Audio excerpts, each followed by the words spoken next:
الشيطان الرجيم بسم الله الرحمن الرحيم وإذا رأك الذين كفروا أن يتخذونك إلا هزوا أهذا الذي يذكر آلهتكم وهم بذكر الرحمن هم كافرون۔ سورۃ الانبیاء کی آیت نمبر 36 ہے۔ اللہ رب العزت ارشاد فرماتے ہیں وَإِذَا رَآكَ الَّذِينَ كَفَرُوا، اے محمد صلی اللہ علیہ وسلم جب آپ کو یہ کافر لوگ دیکھتے ہیں يَتَّخِذُونَكَ إِلَّا هُزُوًا، کہ آپ نے دو معنی ہے اس کے۔ نمبر ایک یہ کہ آپ نے ان کے معبودوں کا مذاق کر دیا ہے، اور دوسرا جو معنی جو کہ صحیح ہے يَتَّخِذُونَكَ، یہ آپ کو بناتے ہیں إِلَّا هُزُوًا، کہ آپ کا صرف مذاق ہی بناتے ہیں۔ اور مذاق بناتے وقت کیا کہتے ہیں أَهَذَا الَّذِي يَذْكُرُ آلِهَتَكُمْ، یہ کیا یہی وہ شخص ہے جو کہ تمہارے معبودوں کو برا کہتا ہے۔ وَهُمْ بِذِكْرِ الرَّحْمَنِ هُمْ كَافِرُونَ، اور ان کو خود دیکھیں کہ وہ رحمان کے ذکر سے خود کفر کرتے ہیں۔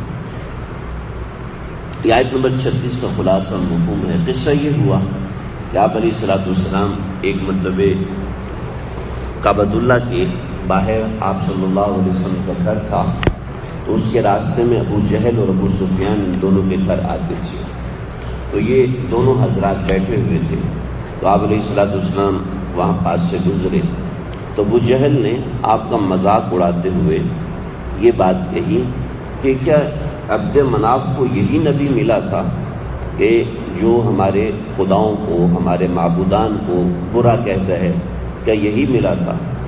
تو عبد مناف جو ہے ان کی رشتہ داری بنو امیہ سے قریب ہے اور بنو عدی سے دور ہے۔ بنو عدی جو ہے وہ ابو جہل کا قبیلہ تھا، اور بنو امیہ ابو سفیان کا قبیلہ تھا۔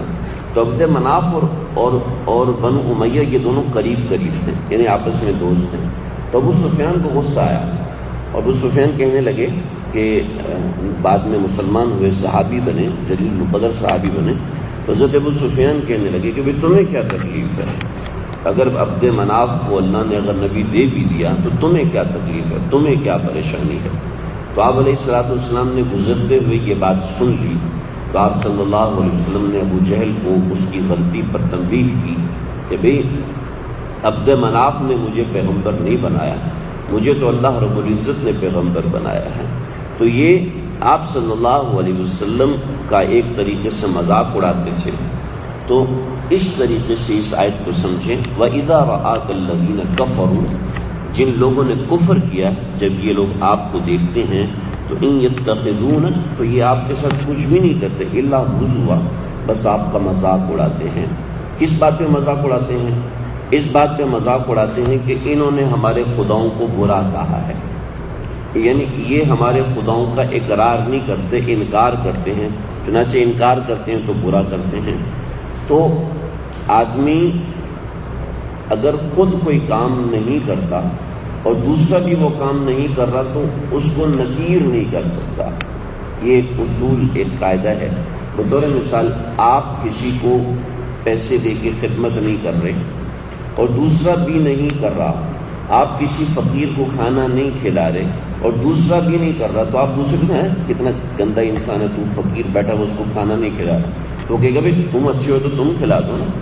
تو یہاں پر بھی مطلب یہ ہے کہ جب تم ان کے معبودان کا جب وہ آپ کے معبودان کا اقرار نہیں کرتے، انکار کرتے ہیں، تو تم بھی تو انکار کرتے ہو رحمان کا، تو ان کو تم برا کہتے ہو اور خود تم بہت اچھے ہو، یہ بتانا مقصود ہے۔ ان کی اسی بات کا رد اسی طریقے سے اللہ رب العزت کر رہے ہیں۔ وَهُمْ بِذِكْرِ الرَّحْمَنِ هُمْ كَافِرُونَ، کہ وہ بھی اللہ رب العزت کا انکار کرتے ہیں، اور اگر وہ تمہارے معبودان کا انکار کرتے ہیں تو وہ تو برے ہوئے، تم اچھے کیسے ہو گئے؟ تو یہ اس آیت کا مطلب ہے۔ اس آیت کے اندر بہت سی باتیں سمجھ میں آ رہی ہیں۔ جو شخص بھی دین کی خدمت کرے گا، جو شخص بھی دین کا کوئی کام کرے گا، چاہے چھوٹا کام ہو چاہے بڑا کام ہو، ایک تو ہم لوگوں نے دین کو بہت محدود کر دیا ہے، ہماری تنگ نظری ہے، ہماری بہت ہی زیادہ تنگ نظری ہے کہ ہم نے دین کو بہت محدود کیا ہوا ہے۔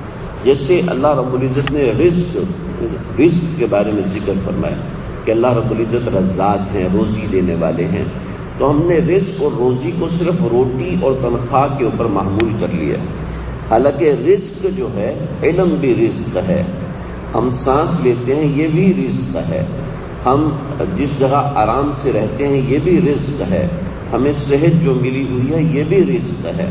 ایسے ہر وہ چیز جو کہ ہمیں مل رہی ہے وہ رزق ہے، صرف روٹی پانی اور پیسے یہ رزق نہیں ہوتا۔ ایسے ہی دین کی خدمت یا دین کا کوئی بھی کام، اس کو وہ سارا کا سارا کام تبلیغ ہے۔ ایک مثال سے اس کو سمجھیں، شاہ جہاں کی بیٹی بیمار ہوئی، شاہ جہاں عالمگیر کے بعد بہت بڑے بادشاہ تھے، اس کی بیٹی بیمار ہوئی، بیٹی بیمار کا علاج بہت لوگوں نے کیا کیا کیا کیا، پورے ہندوستان کے اطباء عاجز آگے۔ تو اب شاہ جہاں نے کی طبیعت کے بارے میں بعد میں باہر ملکوں میں پتہ چلا، تو انگلستان کا یعنی انگلینڈ کا ایک ڈاکٹر آیا اور اس نے شاہ جہاں کا علاج کیا، اور اللہ کا کرنا ہوا کہ شاہ جہاں کی بیٹی ٹھیک ہو گئی یا شاہ جہاں ٹھیک ہو گیا۔ اب اس نے کہا جی مانگو، کیا مانگتے ہو؟ اس نے کہا آپ ایسا کر لیں کہ ایسٹ انڈیا جو کمپنی ہے ہندوستان میں، آپ اس کا ٹیکس معاف کر دیں۔ اب کیا ہوا؟ اب یہ ہوا جو ہمارے ملک میں ہو رہا ہے کہ چائنیز مال سستا ہے، پاکستان کا مال مہنگا ہے، تو سارا پاکستان چائنا کی خریدے گی، کرسیاں رکھیں گے سب چائنا کی ہیں، ہمارے پاکستان کے پنکھے کون خریدے گا؟ سب میڈ ان چائنا ہے، پاکستان کی گھڑیاں کون خریدے گا؟ چنانچہ ہماری معیشت نیچے چلے گی، دوسرے کی معیشت اوپر چلے گی۔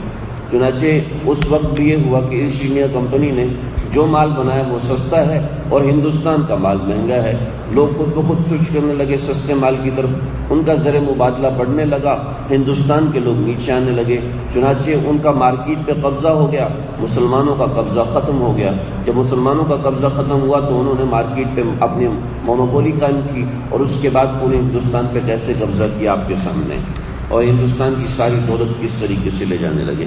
تو اسی طریقے سے ایک آدمی ہے جو انجینئر ہے، ایک آدمی ہے جو کہ ڈاکٹر ہے، وہ اپنے فن ڈاکٹری کے ساتھ اگر وہ دین کا کام کرتا ہے، لوگوں کو کہتے ہیں جی دعا کرنا ہے، لوگوں کو کوئی چھوٹی سی دین کی بات بتا دیتا ہے، یا اس کے چہرے پہ صرف داڑھی ہے، اس کی داڑھی کو دیکھ کے، جیسے ہمارے ایک دوست ہیں وہ چائنا میں اپنا کاروبار کرتے ہیں، تو ان کے صرف داڑھی کو دیکھ کر ان سے کتنے لوگوں نے کہا ہمیں قرآن مجید پڑھاؤ، میں تو خود پڑھا ہوا نہیں ہوں، خود پڑھنا شروع کیا اور پھر آگے پڑھانا شروع کیا۔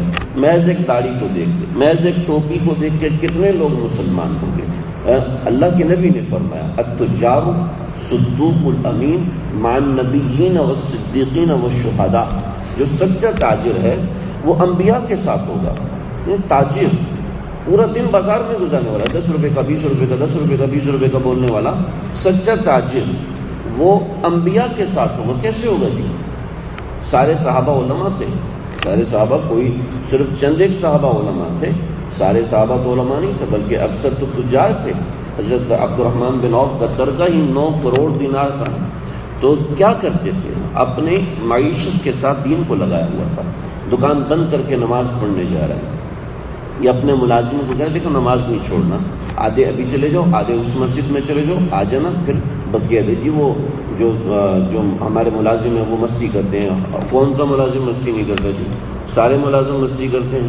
تو نماز کی وجہ سے ہم اس سب چیز کی اس وقت سیل بہت زیادہ ہوتی ہے، یہی روزے کا ایام ہے، سیل زیادہ ہوتی ہے۔ اس وقت جو تاجر ہے جب وہ اپنی تجارت کے اندر دین کو لے کر آئے گا، کیا دین فرض واجب سنت ہے موقع کرے، بس اتنا کرے، اس کا یہ دین تبلیغ ہے، اس کی داڑھی رکھنا تبلیغ ہے۔ ایک ڈاکٹر کا ڈاکٹری، اللہ کے نبی صلی اللہ علیہ وسلم کے پاس عیسائیوں نے ایک طبیب کو بھیجا، ایک ڈاکٹر کو بھیجا، اور وہ یہی نظریہ تھا کہ ڈاکٹر کے پاس لوگ رجوع ہوں گے اور وہ عیسائیت کی تبلیغ کرے گا تاکہ ہم بتا سکیں کہ مدینے کے اندر بھی ہمارا ایک کارندہ بیٹھا ہوا ہے۔ تو آپ علیہ السلام نے واپس لے دیا تھا، اس طبیب کو واپس لے جاؤ، یہاں پہ کوئی بیمار نہیں ہوتا، ایسا بیمار نہیں ہوتا کہ تمہاری دوا سے وہ ٹھیک ہوگا۔ تو ایک فن والا، ایک فنکار، یعنی جس کے پاس ڈاکٹری کا فن ہے، کسی کے پاس انجینئرنگ کا فن ہے، کوئی سافٹ ویئر انجینئر ہے، کوئی ہارڈ ویئر انجینئر ہے، اور وہ کافر بھی ہیں، دوسری طرف کافر بھی ہیں، اور یہ مسلمان اپنا کام دل جمی کے ساتھ کرتا ہے۔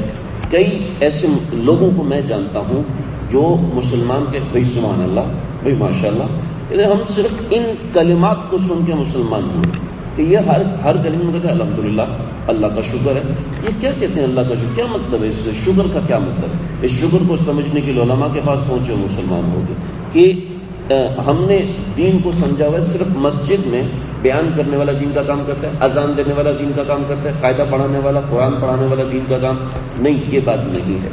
دین محدود نہیں ہے ملا کی دوڑ مسجد تک پہ، بلکہ دین ہر بندے کے دل میں ہے، ہر آپ کے دل میں، میرے دل میں، ہر بندے کے دل میں ہے، ہر بندے کے دل میں۔ تو وہی سب دین کے کام، دین کی خدمت کر سکتا ہے، بس نیت صحیح ہو۔ ہمارے ایک فن کی کتاب ہوتی ہے منطق جسے کہتے ہیں، جس کا قرآن حدیث سے کوئی تعلق نہیں ہوتا۔ ہمارے مدارس میں فن اور فلسفہ یہ پڑھایا جاتا ہے۔ تو کسی نے کہا کہ حضرت دعا کرتے فلاں فلاں مسئلہ ہوا، تو سید حسین احمد مدنی رحمۃ اللہ علیہ دعا کرے، فرمایا کہ انگریزی پڑھنا، حالانکہ وہ انگریزوں کے دشمن تھے، انگریزی پڑھنا، منطق پڑھنا، فلسفہ پڑھنا یہ بالکل دین ہے، شرط ہے کہ نیت آپ کی صحیح ہو۔ تو اسی طریقے سے جو بھی دین کی طرف بڑھے گا، جو بھی دین کا کام کرنے کی کوشش کرے گا، اس کا ہر جگہ پر، ہر شعبے میں مذاق اڑایا جائے گا۔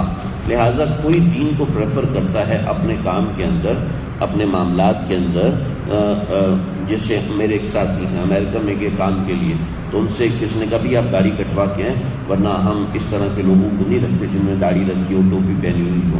تو باہر نکلے تو وہاں پر ان کے حضرت عیسیٰ علیہ السلام کا بت لگا ہوا تھا۔ تو وہ دوبارہ آئے اور کہنے لگے کہ اگر یہ آپ کے پاس آ جائیں نوکری لینے کے لیے تو کیا آپ ان کو بھی کہیں گے داڑھی کٹا کے آؤ؟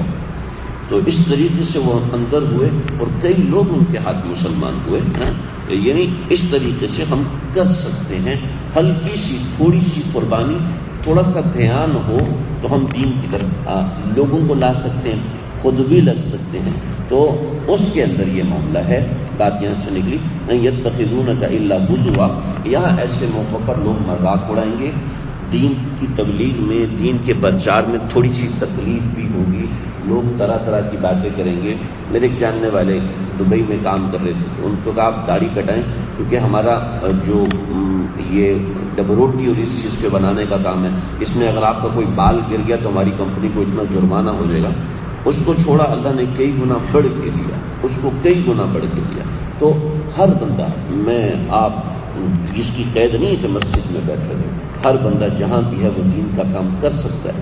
البتہ اس کو اس میں تکلیفیں آئیں گی، ان تکلیفوں پہ صبر کر کے چلنا ہے، کیونکہ نبی کریم صلی اللہ علیہ وسلم کو تکلیفیں آئیں، لیکن اس تکلیف سے تسلی رکھیں کہ ہم کبھی غلط نہیں ہیں، جو دین کے راستے پہ چلنے والا ہے اللہ کی اس کے ساتھ تسلی ہے، جیسا یہاں پر نبی کریم صلی اللہ علیہ وسلم کو اللہ رب العزت نے تسلی عنایت فرمائی۔